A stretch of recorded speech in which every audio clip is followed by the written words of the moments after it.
Welcome to Mera Desh channel, sir. We have with us Professor I.J. Nahal, who is a famous commentator and writer.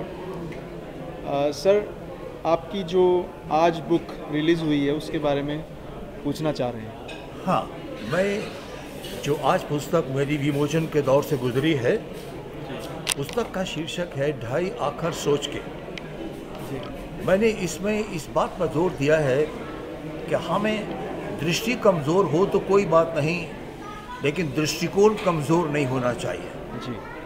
भले इस तरह से जहाँ से इन 5 मेरी पुस्तकों में जो SMS साहित्य है उसको इसमें संग्रहित किया गया है। एक एक पंक्ति के माध्यम से एक एक विषय विशेष को उठाने का प्रयास है कि आपको जब फुर्सत हो, समय कम है, सोचिए। जैसे दूसरा ताजमहल चाहिए तो दूसरी मुमताज़ पैदा तो होने दो। फिर एक पंक्ति है कि हम साधारण पैदा हों तो कोई बात नहीं, लेकिन साधारण ही मर जाना यकीनन जुर्म है। सोना बनिए, क्योंकि सोने को जंग लगने का डर नहीं होता। हिंदू मुसलमान नहीं, पहली शर्त इंसान बनने की है, उसी को ही आप सब कुछ सहा लेंगे। तो सर, आपका जो लिखने का सफ़र है वो किस तरह से शुरू हुआ, क्या प्रेरणा रही? मैं मुख्य रूप से तो अध्यापक रहा हूँ, रेडियो कमेंट्री के माध्यम से ही चीज़ों को लाता रहा हूँ, तो लेखों के माध्यम से ही आ गया हूँ, पत्रिकाओं के माध्यम से।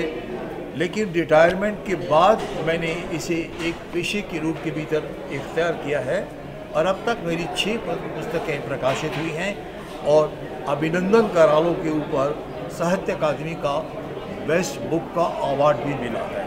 तो सर, आगे आपकी क्या योजनाएं हैं? मेरी योजना आगे ये है कि एक पुस्तक आ रही है, मेरी अभी प्रेस में है, ना बाबा ना।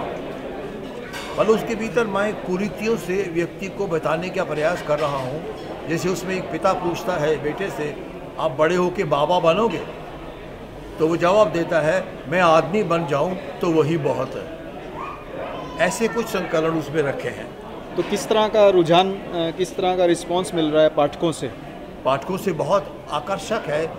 अभी पीछे दैनिक ट्रिब्यून ने हमारी किताबों पर एक पंक्ति दी है कि गुदगुदाता हुआ व्यंग्य अगर चाहिए तो श्री I.J. नाहल दे रहे हैं। तो पुस्तकों के अलावा आप जैसे रेडियो पर भी रहे हैं, क्रिकेट कमेंटेटर भी रहे हैं आप, और एशियन गेम्स का भी आपने किया है, तो पुस्तकों के अलावा क्या टीवी या किसी ऑडियो विजुअल माध्यम से भी आप कोशिश करेंगे? जैसे मैंने मंथन कार्यक्रम लोकल टीवी से लिया, लगभग मैंने 125 जो चेहरे हैं उनका VIP का इंटरव्यूज़ लिया।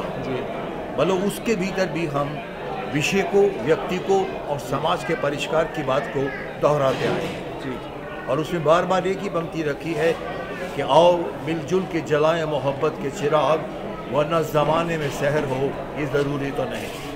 Sir, thank you very much for giving us time on the मेरा देश चैनल, और आगे भी आपसे बात होती रहेगी, इसी आशा के साथ आपसे विदा लेते हैं। धन्यवाद। अरे जा रहा हूँ, मेल कर दूंगा मैं।